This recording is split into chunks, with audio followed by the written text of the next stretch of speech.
महाराष्ट्र के सांगली में छत्रपति शिवाजी महाराज के पुतले पर विवाद खड़ा हो गया और इस बात से खफा लोगों ने सड़क पर बैठकर प्रदर्शन किया। इस बीच वो लगातार नारेबाजी करते दिखे। हालात काबू में रखने के लिए भारी संख्या में पुलिसकर्मी मौके पर हेलमेट लगाए और हाथों में डंडा लिए नजर आए। पुलिसकर्मियों ने जब प्रदर्शन कर रहे लोगों को सड़क से हटाने और रास्ता खुलवाने की कोशिश की तो लोगों का गुस्सा और भड़क गया। अफरा तफरी के समय पुलिस वालों को हल्का बल प्रयोग करना पड़ा। बताया गया कि शिवाजी समर्थकों ने सोमवार रात सांगली इलाके के आष्टी में शिवाजी महाराज का पुतला लगाया था, जिसके बाद इस इलाके में धारा 144 लगा दी गयी। लेकिन इसी बीच शिवाजी समर्थकों को ये जानकारी मिली कि पुतला हटाने की कोशिश हो रही है तो सभी लोग सड़क पर आ गए और प्रदर्शन करने लगे। इस मामले में पुलिस ने बीजेपी जिला अध्यक्ष निशिकांत पाटिल समेत कई आंदोलनकारियों को हिरासत में ले लिया।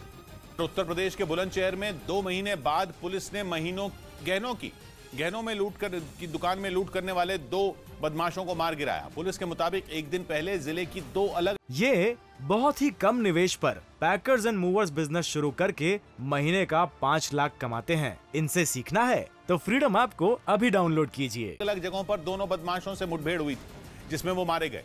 ये दोनों गहनों की उस दुकान में लूट करने के बाद से फरार थे, लेकिन पुलिस ने सीसीटीवी फुटेज के आधार पर उनकी पहचान कर ली थी, जिसमें वो दोनों पिस्तौल के दम पर गहनों की दुकान में लूटपाट करते दिखे। जिस वक्त वो वहां पहुंचे कुछ ग्राहक दुकान में मौजूद दिखे, लेकिन उन बदमाशों ने पिस्तौल निकाली और बैग में गहने भरकर वहां से भाग खड़े हुए। लेकिन 2 महीने बाद पुलिस ने उन्हें धर दबोचा। हालांकि इस दौरान कुछ पुलिस वाले भी जख्मी हो गए। सब इंस्पेक्टर और एक कांस्टेबल चोटिल हुए हैं। इन दोनों बदमाशों पर 50-50 हजार रुपए का इनाम था, जिन्हें पुलिस ने मुठभेड़ में ढेर कर दिया।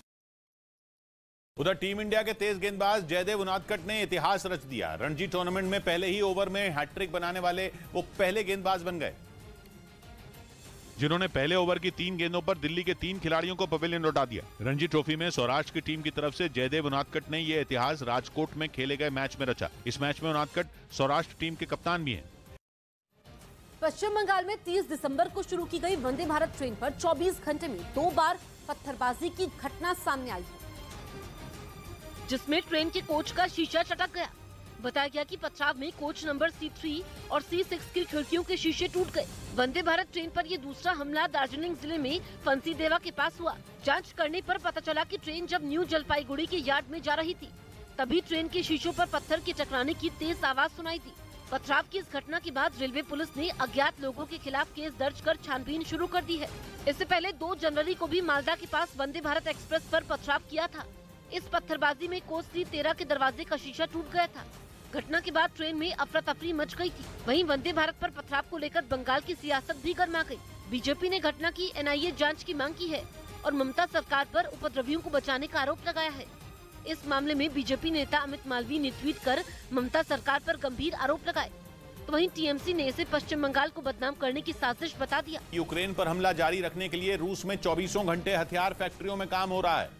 इससे पहले पश्चिमी मीडिया ने यह दावा किया था कि पुतिन की सेना के पास गोला बारूद और हथियारों की भारी कमी हो गई है, जिसकी वजह से पुतिन के सैनिक यूक्रेन में कई इलाकों से पीछे हटने के लिए मजबूर हो रहे हैं, क्योंकि उनके पास जेलेंस्की की सेना का सामना करने के लिए हथियार ही नहीं बचे। इस बीच खबर है कि रूस की सभी हथियार फैक्ट्रियों में दिन रात काम हो रहा है। मतलब रूसी सेना जल्द से जल्द बड़ी संख्या में हथियार बनाकर उन्हें युद्ध के मोर्चे पर भेजने में जुटी है। बताया गया कि इन फैक्ट्रियों में नए साल के मौके पर इन कर्मचारियों को छुट्टी भी नहीं दी गई, ताकि वो बिना रुके अपनी सेना के लिए एयरक्राफ्ट और टैंक बना सकें। खबर है कि रूस जल्द ही हथियारों की कमी दूर कर यूक्रेन पर बड़े हमले की तैयारी में है।